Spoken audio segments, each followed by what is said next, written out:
જામ ખંભાળિયાના કાનાણી પરિવાર દ્વારા આજે છે એક બ્લડ કેમ્પનું આયોજન કરવામાં આવ્યું છે। ધ્રુવિસાબેન સચિનભાઈ કાનાણી જે પ્રથમ પુણ્યતિથિ હોય ત્યારે ખંભાળિયાની સરકારી હોસ્પિટલમાં થેલેમેસિયા દર્દીઓને જ્યારે બ્લડની જરૂરિયાત ઊભી થતી હોય ત્યારે એક ખાસ છે એક આજે બ્લડ કેમ્પ યોજવામાં આવ્યો છે। ત્યારે આપણે સ્થાનિક જ છે આયોજક એની જોડે વાત કરીએ। નિશિતભાઈ, આજે જે છે બ્લડ કેમ્પ યોજવામાં આવ્યો છે એ શું કહેશો? જય જલારામ, જય માતાજી। આજરોજ જલારામ અન્નપૂર્ણાગ્રહ ચેરિટેબલ ટ્રસ્ટ તેમજ અમારા મોટાભાઈ સચિનભાઈ કાનાણી કે જેમની દીકરી ને એમ કે 1 વર્ષની એમની પુણ્યતિથિ થઈ છે।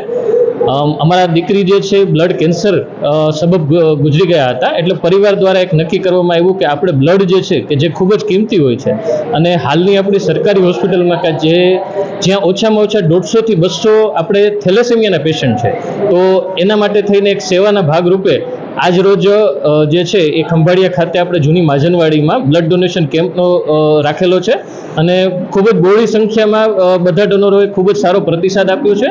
અને આ તબક્કે આપણે ગ્રીન આપણું જે છે એ ખંભાળિયાને જે છે આપણે ગ્રીન કરી શકીએ એક ઉદ્દેશ્યથી આપણે દરેક ડોનરોને પ્રતિકૃતિ રૂપે એક આપણે જે છે એ છોડ પણ આપીએ છીએ, જેથી આપણે વધુમાં વધુ વૃક્ષો જે છે એ વાવી શકીએ। એ ચોક્કસથી વાત કરવામાં આવે તો જે ખંભાળિયાની કાનાણી પરિવારની દીકરી જ્યારે તેમની પ્રથમ પુણ્યતિથિ હોય ત્યારે એક સુંદર મજાનું બ્લડ કેમ્પનું આયોજન કરવામાં આવ્યું છે અને બ્લડ ડોનરોને જે છે હાલ અત્યારે વૃક્ષ એક જે છે આ ગિફ્ટ આપવામાં આવે છે, જેથી કરી અને લોકો પણ જે છે વધુને વધુ વૃક્ષ વાવે એવી પણ એક ભાવના સાથે વૃક્ષનું અર્પણ કરવામાં આવ્યું છે। જયશ્રી મોદી, દ્વારકા ટુડે, જામ ખંભાળિયા।